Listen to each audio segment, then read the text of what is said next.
G'day folks, Greg Aussie in Thailand. Okay, I don't know if you can see me here, I'm wobbling around like anything. Haven't used the GoPro for a little while, so a bit out of sorts with it. But yeah, I'm on Patong Beach again. Okay, so today I'll give you a bit of a look around.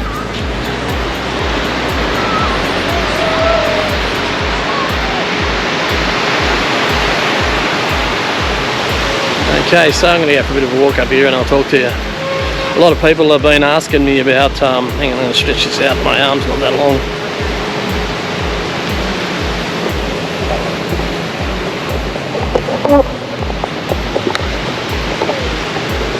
That's a bit better. It doesn't wobble too much. Okay, so a lot of people have been asking me about stuff, and because I do Bangla Road, I know I'm going to cop it. Right, but Bangla Road's good for my channel. And yeah, so anyway, people have been asking me about freelance girls. So freelance girls are girls that work independent of the bars and the clubs. So they pretty much, yeah, work for themselves. And people say, look, is there an advantage getting a freelance girl over a bar girl or a massage girl or whatever? Now, they're all different, and I'm going to make this vlog in a couple of different parts because there's a big story to tell, and I've done a bit of research on it. So yeah, like I said, freelancers. Okay, now freelancers are probably going to save you a few bucks. If you're after a girl and you just want that type of thing, they're probably going to save you a few bucks, because at the end of the day, you're not paying for bar fines and lady drinks, which you'd probably pay for at a bar if you meet someone at a bar.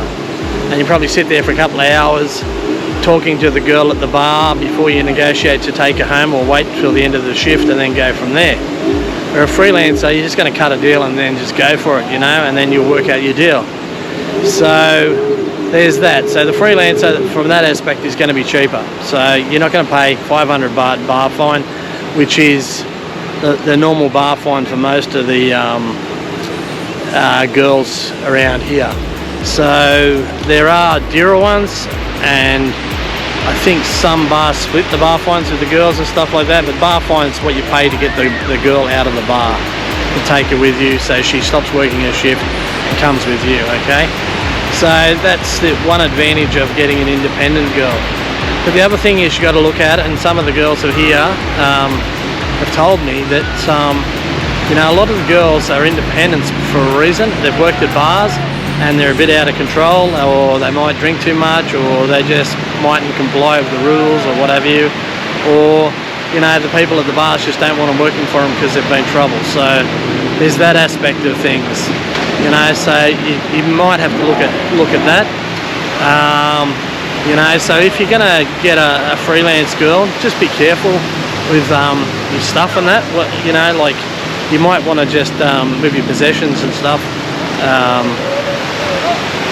you know, make sure that they're secured and that, you know, you can't get robbed and stuff, because a freelance girl, if she does take your stuff and robs you while you're asleep or leaves the room, whatever, how are you going to know where to find her? You're probably not, and that's going to be a big problem. So that's one of the downfalls. Now, a lot of the hotels and that, if you stay at, they'll make them take a copy of their IDs, but apparently they've got a problem with that because the girls often have fake IDs.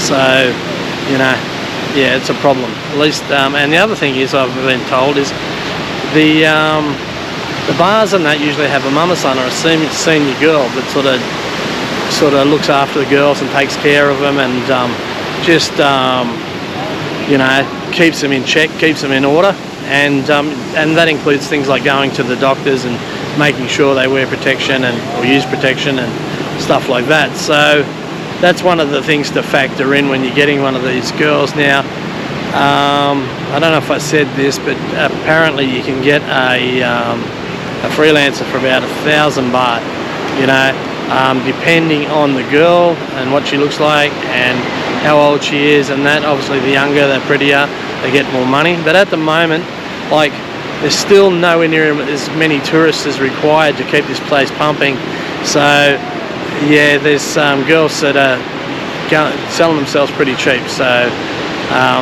yeah, there's that aspect of things.